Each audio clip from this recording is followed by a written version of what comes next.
வணக்கம் மக்களே. நம்மள நிறைய பேர் சொல்லுவோம், நான் என்ன பாவம் செஞ்சேன், இந்த ஜென்மத்தில் இவ்வளோ பெரிய தண்டனை அனுபவிச்சுக்கிட்டு இருக்கேன் அப்படின்லாம் சொல்லுவோம். நான் என்ன சொல்கிறேன்னா, எந்த ஒரு தண்டனை அனுபவிக்கிறோம். என்ன சில சில விஷயங்கள் சொன்னோம்னா, நம்ம குடும்பத்தில் ஒரு சில பிள்ளைகள் அப்படி பிறந்திருக்கும், முடியாமல் இருக்கும் ஒரு சில பிள்ளைகள், ஒரு சில சின்ன வயசுலேயே போய் சேர்ந்துருப்பாங்க. அது ரொம்ப துக்கமான விஷயந்தான், இல்லைன்னு சொல்லலை.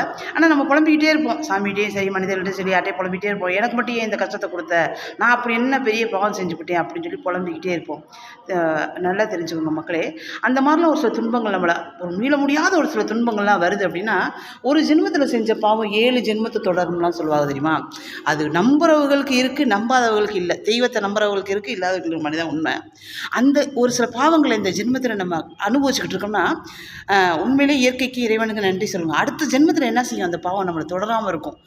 அதுக்கு மீறி நம்ம அந்த பாவத்தை அதை விட்டு நம்மளால் முடியாதுன்ட்டு வெளியேறிட்டோம்னா, அந்த பாவம் நம்ம 7 தலைமுறைக்கு தொடரும்.